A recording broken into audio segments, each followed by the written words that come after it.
from ABC News Radio, KMET 1490 in Southern California. This is Biz Ninja Entrepreneur Radio with your host, Tyler Jorgensen. Welcome out to Biz Ninja Entrepreneur Radio. I am your host, Tyler Jorgensen, and today we have my sister from another mister, Renee Hribar, coming to us live and hot from the Midwest. Detroit, baby. Detroit, Motor City. Welcome out to the show, Renee. Super excited to have you here. Thank you so much for having me. Long-time listener, first-time caller, which is not something I can say for everyone who joins the show, but super excited to have you. And so my first question is the one I usually start with, Renee. When was the moment that you first realized you were an entrepreneur? I was in 6th grade and my mom was a Wrigley's gum rep and she had cases of this gum, Bubblicious, and it was just sitting around. And so I knew that I could chew gum in class, as the teacher said, if I could just bring enough for everyone else. And so I did. And then I sold it at in recess, 25 cents for, those little squares. And I knew that was it. I can make money for selling things. I'm in. A lot of people that come on the show, it's one or the other. Either they had that elementary school hustle, like they were business entrepreneurial from day one, or they kind of were the late bloomer entrepreneur. You are like me, where you were scrapping from the early days. Totally. What was the first venture where you were like, okay, I'm a business owner, not just not a side hustler? I was 23 and I was working for another company as a sales rep, and I was doing great. They were promoting me from the Albany office to the Manhattan office to my own office down in Atlanta. Lots of fun stories in Buckhead. I'm glad there wasn't the internet back then. I just want to say that as I share these stories. And then an opportunity came up for me to buy the Detroit territory and have it as my own. And it was great. I didn't know anything about it. I actually thought Detroit was west of Chicago. I was going to blame it on my public school, New York City education. It's New York, blah, blah, blah, California, blah, blah, blah. Don't go anywhere else. Yep. So that's all I knew. And I came to Detroit. It was right around St. Patrick's Day. And I went to this little pub that I was asking everybody, what am I going to do? It's not Manhattan. It must be boring here. And that's when I met this cute, tall redhead. And that's the guy I married. And then I stayed here. But I definitely did not have plans to live in Detroit forever. But love had other plans, I suppose. Yes. And so your first business venture was big, you actually started in a business, started doing sales, which of itself is a very entrepreneurial spirit driven profession. And then you had the ability to then take on that ownership and stuff as well. What was the biggest gap as you shifted from being just a sales rep to a business owner? How did you bridge that? It was, I am with you. I am in the field with you. I am your teammate, maybe even competition to, okay, everybody, we're gonna do it all together. And moving into leadership, that was really challenging. I took a lot of leadership training. I didn't have that in my undergrad English education, so I invested externally in a lot of Brian Tracy and John Maxwell and Tony Robbins, and I loved it. And it helped me bridge that gap because we were all about the same age too, and I'm the same person. I was the same person I am now, which is just a loudmouth New Yorker. Right. And so it's interesting because a lot of people who follow a similar path do it a little bit opposite. Maybe they figured out leadership, they grew in management opportunities. And then they usually, it seems to me from my perspective, the bigger gap in early stage entrepreneurs is learning how to sell. But that's something you'd already had some experience. And so you did the same thing. You went out and you sought mentors and training and things like that. Yeah. When you see early stage entrepreneurs getting started, do you also see that gap in sales? And what's your big advice to them? Great question. A lot of them have a great idea. They feel like it's a winner, and they go and they build everything out. And, you've said this in the show many times. I know if anyone else is listening, as long as I have, you cannot build it and hope they're going to come. You have to test it along the way. And so one of the best advice I ever got from my first sales manager was, you're never going to know if somebody's going to say yes until you ask them. And so it's not like you can't, it's kind of like in middle school, Johnny sends you a note. Johnny wants to know if he asked you to the dance, would you say yes? He's got to ask to know for sure. So you've got to pull it out of the trunk and put it in their hand and say, it's $5. Do you want it or not? That's the only way. So all this ideation and business planning is great, but you still have to test the idea, because what is the first question they ask you when you go on Shark Tank or in any investor room is, tell me your sales numbers. And if they're like, we have a great business plan, you're like, that's not the question. That's not the question. So the biggest advice in sales is just start actually doing it. Start to actually sell. Sell the first thing that you have. Don't wait to have an offer suite. Don't wait to have a suite of SKUs. Don't wait to have a shelf full of stuff. Start with the first thing. So I say oftentimes, be the water to my clients. Be the water. The water always finds a way. Find the path of least resistance. Don't make it so hard for yourself. So find that first person to talk to. Maybe it's somebody you know, and sell them the first thing to get that confidence, to get that income, and to validate that offer.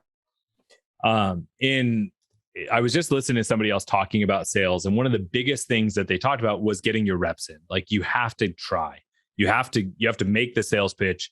You're going to learn more from the attempts at selling than you ever do in just reading books and like theoretically doing it. Right. So you have to, I love that. Like, take it out of the trunk and say, it's $5. Do you want it? Right. And so what are you doing now? What's your business? Yes. So I coach business owners, particularly women business owners, because I have found over my 30 years of experience, now I counted it the other day, and I must be older than I thought,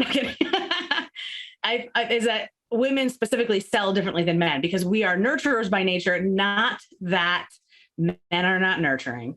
I have 3 beautiful brothers, a dad I love, a husband I love, a son I love. They're very nurturing and amazing gentlemen, but women specifically get in their head. I don't want to push. I don't want to force. I don't want to convince, manipulate. Okay, of course you don't. So let's have a genuine conversation. So I teach them how to bring out their inner mother. And so I have a course called Sell Like a Mutha, because if you can convince your kid to do anything, pick up their socks, eat broccoli, you've got sales skills. And we can leverage that, what you already know, to offering it for your own business. I think that's huge. And even though I give you a hard time about, that you mostly just work with women, because I'm like, well, what about me? You don't want my help, or you don't want to help me. But I understand. And it's a really strong avatar and people that really need your help. So I actually love it, even though if I give you a hard time with it. When people go to ReneeHribar.com and they check you out and they're looking and they're learning about Sell Like a Mutha, what are some of the biggest barriers that people who are making this transition face, and how are you helping them? That's great. They say, I don't know what to sell, because they haven't actually pulled it out of the trunk and offered it yet. They've been in ideation mode. And I say, well, the best way is to offer something. And then when you get that feedback, you're going to know, well, they take that offer. Let's add this. It sounds like this. So I am all about experiential learning. So I give them tiny little pieces of meaningful sales activities of the bigger picture, tiny little pieces to take, tiny little steps to take. Like I call it 10-minute steps that they can take today, so they don't procrastinate, they don't get in their own head, they don't think too much, and they can actually make that first sale faster than they ever imagined. So I help them move through that barrier of making their first sale by not having step 25 planned out yet before you take step 1. All right. So we've covered what you're doing right now, and we covered what you did when you got started, right? Yeah. There's a big gap there of experience and wonderful stories and wisdom. But when you started doing your first business and you were growing that, you had to face leadership. What was one of the biggest mistakes that you personally made in the early days, and how'd you overcome it? I treated everybody like family, which you would think would be a good thing. And it is to a certain extent, except they're not. And even if they were, you wouldn't want them. If you've ever been in business with your family, you know that you probably don't want to also do it again. So what I missed initially were clear boundaries about where everybody is supposed to be. So just like a great, coach like John Wooden, he wouldn't be like, just go out and play basketball. He would have a plan. And so to me today and in the future, as I give advice on this, it's have contracts. Good fences keep good neighbors, good contracts keep good friendships. So if you really want to be friends, have a rock solid contract so that if it ever comes down to it, you're like reviewing the black and white ink on paper and you're like, this is what I am paid to show up to do. And this is what you need to show up to do. So we don't have to worry if I'm not showing up or if they're not showing up in the way that they're supposed to. So good contracts, both for employees, contractors, and clients. Yeah, it's interesting. I heard once that the faintest ink is stronger than the best memory, right? And I think there's a fancier way to say it. But I think there's a lot of emotion and, memory evolution happens over time. And so sometimes it's easy to, go back, refer to that contract hey, remember when we agreed to this? Like, remember that? So here's what we wrote down and both agreed to. I like that idea. Good fences keep good neighbors. I think that's really strong. So as you're growing, you've got your sales stuff happening. Give us another big story of the early days of, Renee being the, beast of a salesperson. So I have traditionally cut my teeth on concepts, things that people were unaware of, like credit card processors. So I was in the field selling for Intuit, which owned QuickBooks, it still does. And we were selling credit card processing machines to small to medium-sized businesses. And they were like, why would I need a credit card machine? Because people use cash or check. So the front line was having to explain what credit card processing was, the benefits of credit card processing. And now that you know that, here is a credit card processing offer. And so that was exhausting. And so what I learned early on is that you don't want to make two sales at once. And so as much as you can educate, indoctrinate before you get to the actual offer, the better chances you have of someone taking you up on that offer. And so thank you, internet, and thank you, email service providers, and thank you, automations, to allow me and my business to reach out, connect with, educate, nurture, indoctrinate, so that by the time I put that offer in front of them, whether it's on the phone or in an email or on a sales page, they understand the things that they need to understand to make the right decision on whether that offer is their next best step or not. I don't have to convince them of two things at once, because that is super hard. I'm like having light bulbs go off, because that is one of the biggest challenges. And oftentimes we talk about it just in pre-framing, even just the state of mind that somebody is in when they come to your sales page or come into your sales call. Even the energy state matters, let alone what information they already have available or have already accepted, right? That's even bigger. And so, and you're right, like there's a lot that we can do in sales process, automated through email and through, thank you, internet, right? That we can do before the sale. But if it is the first time, that might mean you're not selling the big thing yet, right? You might need to start by selling in that example, hey, I'm just going to sell you what the future is with credit cards and why they matter to businesses, right? And that might be all you're able to sell day one. That's right. Interesting. So you do a lot of different things though. You have your Sell Like a Mother, but you also do some events and some trips. Tell us more about what you're doing in your business now. Yeah, thank you. So I do the same thing. I just do it in different containers. So there are people, everybody needs sales skills. I don't care if they've sold before, they've been superstar salespeople, they all need to continue to sharpen their saw. And I know enough about people now, thankfully, that unfortunately those lessons were hard when, burning my hands many times. Some people, doesn't matter how much they need you, they'll never buy a course. They just want you to tell them what to do. Great. So I offer one-on-one consulting. Fantastic. Some people just want you to teach their sales team. Fantastic. So I offer sales team training. Some people just want to come to a retreat, spend $10,000, enjoy Mexico, go on a horseback ride on the beach, and after that, talk about their mission, vision, values for their sales team and their sales quotas. And so I offer those different containers, but I do the same thing. And that keeps my saw sharp. I love the story, and I'm sure you've heard this before, of the old lumberjack. Maybe he's in the redwood forest.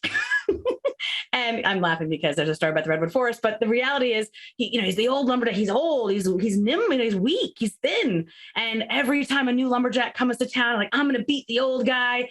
The new lumberjack goes and chops wood and chops wood and chops wood just to get strong. And all that old man does is just sit there all day and sharpen his saw. And when the day comes where the contest happens, like, okay, guys, who's going to chop this tree down first? The old man goes, phew, one slice, done. And the young buck is like, oh, I'm chopping away. It doesn't matter.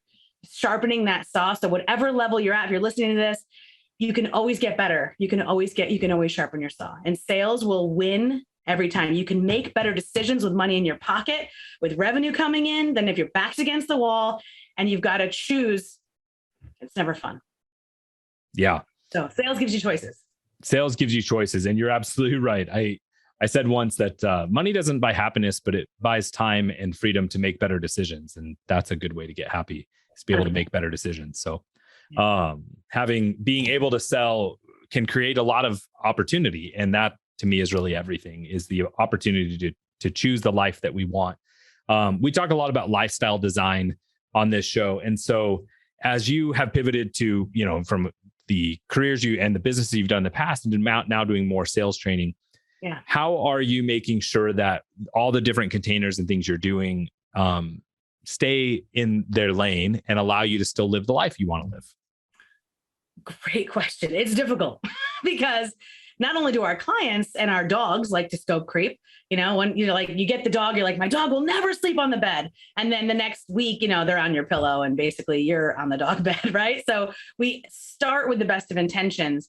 The only way that I do this is with a great team of people who are bound, but we also write a contract every quarter. Like, this is what our focus is. We will not break this contract. These are the only 3 projects we're going to work on this quarter.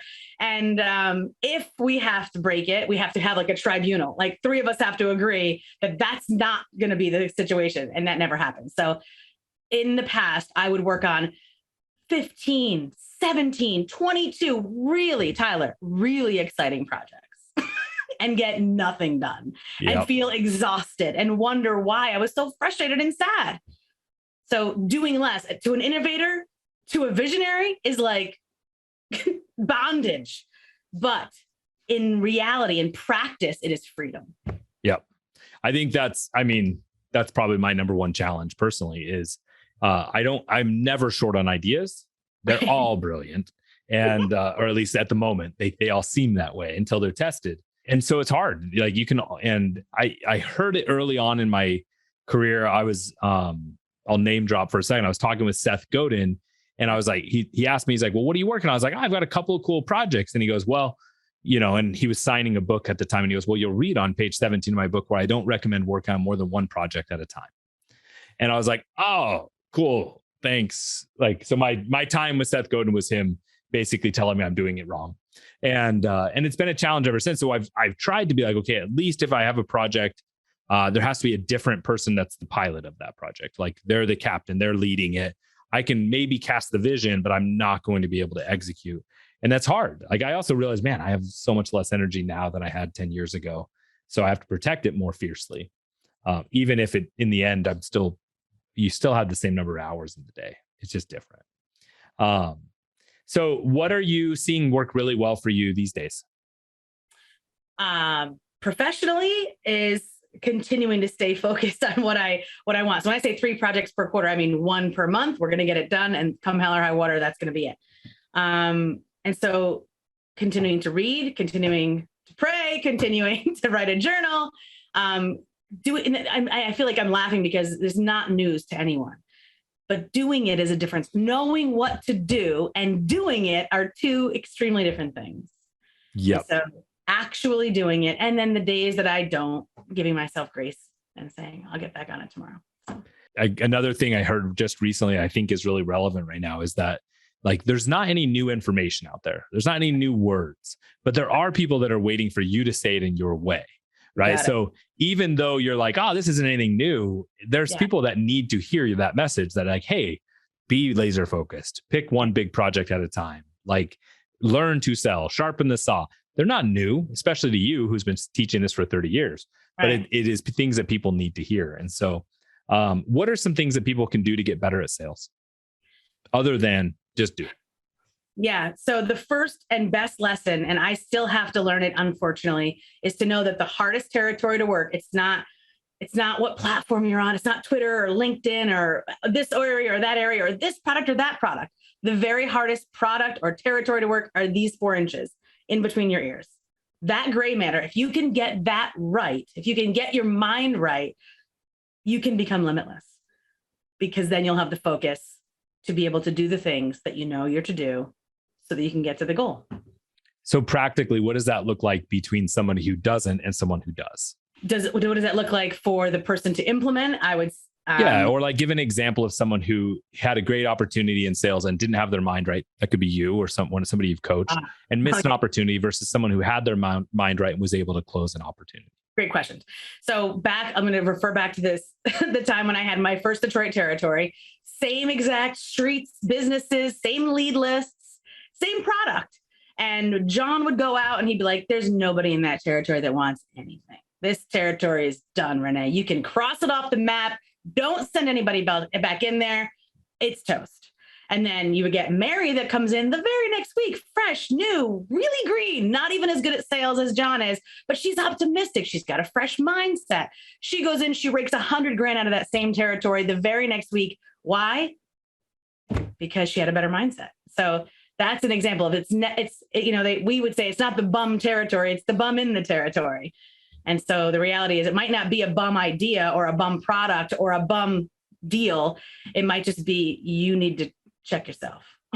Yeah. And you can go back to like Glengarry and Ross where like, these leads are bad and, the coffee is for closers and all these things. But the reality is if you're already assuming something's bad, you're right. And I came up with this idea during high school where a friend of mine was like super embarrassed, didn't want to talk to any girls because in his brain, none of the girls liked him. Aww. And I was like, hey, have they told you that? And he's like, no. I was like, well, if they haven't told you that, then you have a choice of what you can assume. So you could assume they don't like you and they don't want you to talk to them, or you can assume until they tell you otherwise that they actually do like you. And just changing that like mindset, I'm like, just go talk to them and find out. Because if you're going to make an assumption, at least assume something positive.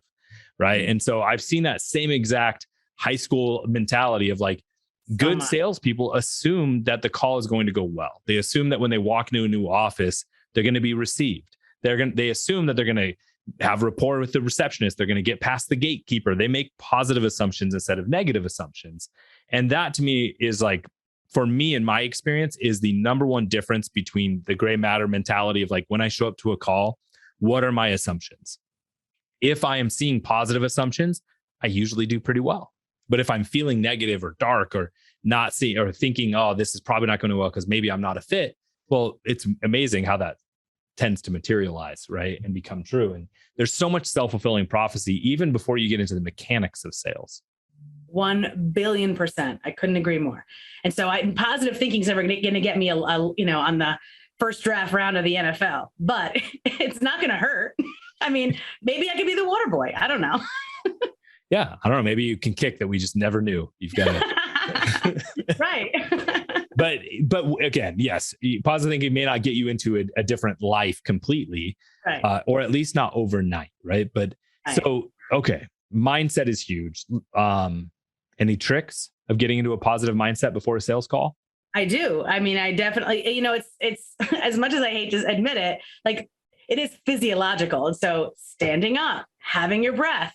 I mean, I am a certified yoga teacher, not because I wanted to be a yoga teacher, but because I wanted to examine what breath work could do for your mindset. Because sometimes we are standing in the middle of somewhere. We can't like jump up and down and clap our hands like Tony Robbins wants you to do. Although I like that you kept your fingers out a little bit. That was good. That's him. Yeah. So all that to say, we can't always do loud and big movements, but we can always cover our breath. And so breath work is huge. And so that is specific. If you're and go on YouTube, if you go to search breath work for positive mindset, I'm sure you'll get about 500 videos. Yeah. And it's amazing how a lot of times we can look at what sometimes our nervous habits are trying to help us do. So a lot of times when people start getting into a sales thing, what do? They'll pace. And I'm like, your body knows you need to change state. But you're just not, you're allowing it to happen instead of you to create it. And so I'm a huge believer of state and creating state and being able to be recognized and just being mindful of it. So to me, like the number one thing is just to recognize what is your energy that you're bringing to a call? What is the energy you're bringing to it? And being able to say like, hey, you know what? I'm going to give me a quick minute, go on Zoom, hit mute or turn off the camera, do a couple jumping jacks, come back with a different energy. It's amazing how much that can change, but you're a TEDx speaker. That's cool. Yeah. What'd you speak on? Is your idea worth selling to a group of social sellers in Guatemala, of all places? It was one of the only open air arenas. And I got the gig because I kept up a relationship with a former client, and she ended up sponsoring one. Oh, that's cool. Yeah. And you've trained thousands to sell millions. I like that line. What are some of the things that you are seeing? What's changing in the business or sales landscape here in the coming years? That's a great question. And it's almost impossible for me to be objective because I am in the midst of so many projects with people, their projects, not mine. What I see is changing, I think, at least in my own small sphere today, would be others' self-awareness that it doesn't actually matter what platform you're on. If you're a Twitter guru or if you have a fully formed funnel, although those are great, they're never a bad thing. What is most important is that you know that the other person on the side, that there is another person on the other side of that sales page, that pixel, and that ad campaign. I feel like we're coming back to a stage of awareness that we're not looking for clicks and visitors, right? We're trying to connect with the human on the other side. Maybe it's just a bias of mine because it's what I try to teach people and try to remember myself, is that you're not just selling to clicks on Facebook, but you're making real human connections. And that should be infused into your marketing because you're speaking to people, not to clicks. Clicks don't buy, people buy. Right. At least yet. I mean, we're getting to where there's bots that will probably do it for them, but but we're getting there. So I'm seeing that too. So I hope, and I think that's a really positive trend that's coming. Yeah. I think the big challenge that's going to happen is that there's going to be people who just struggle to make that adjustment, to get back into selling like a human instead of just selling formulaically or, robotically. But what are some cool wins that maybe some of your students have had recently? Well, just last week, I had a client. She does tech automations. And so she has a company that she sells this training of teaching other women or anybody who wants to leave corporate, how to do it. And then she also does it for others. And so I encouraged her to go onto LinkedIn and go into she was looking for some more one-on-one work, big ticket, right? So cracking the C-suite code, that's one of the courses that I sell. And she took the course with me. And I said, just go on LinkedIn, and all those job offers that are like, I need a tech manager or a marketing tech manager or marketing technology. So all those different titles. And now she owns an agency and she wanted to consult. She didn't actually want to do it herself. She had agency workers to do it for them. So I had her reach out with this phrase: are you open to contractors or agencies, or are you only looking for full-time employees? So she did that about 3 or 4 times. And then she ended up getting into an interview with one company. They're doing about $60 million a year. So much bigger than the average company that she was already working with. And she signed an $18,000 contract for 6 weeks of work, which has led her to 3 more contracts since then with that same company and their other parts of their company. I love that. What I really love about that is that it was things that was already happening. She didn't have to go find a new place to mine gold. There were literally people saying, hey, I'm looking for this type of work to be done within my company, and we have a budget for it, right? She didn't have to go create an audience or create demand. I love that. All right. So we talked a little bit about lifestyle design, but to me, business is nothing if it's not helping you live the life you want to live. What is one item on your personal bucket list you're going to accomplish in the next 12 months? Well, I think you might know this one.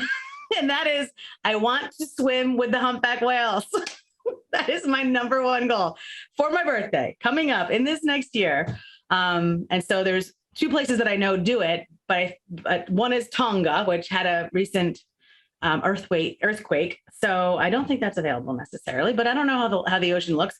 And then also Dominican Republic. So I'm excited because they're just, to me, they've always been just magical creatures. My family used to vacation on Martha's Vineyard in Cape Cod growing up, and we always used to go whale watching every summer. And I would always see them, but they were like so far away, and they were, all you'd see is a little bit of them. And then we went to Mexico, and I saw closer up blue whales. And now I thought I need to make this a life thing. So that's my goal. I like that as a goal. I like it a lot. I even have a whale mug. See the whale. Yes. Tail. Oh, there it is. I didn't notice it at first. All right, Renee, where can people find you and learn more about you? Yes, my website, reneehribar.com. That's the best place. That has all the places you can get all the other things, the podcast, the YouTube channel, all the fun stuff. I love it. All right, my biz ninjas, wherever you are listening, it is your turn to go out and do something. Thank you for listening to Biz Ninja Entrepreneur Radio with Tyler Jorgensen.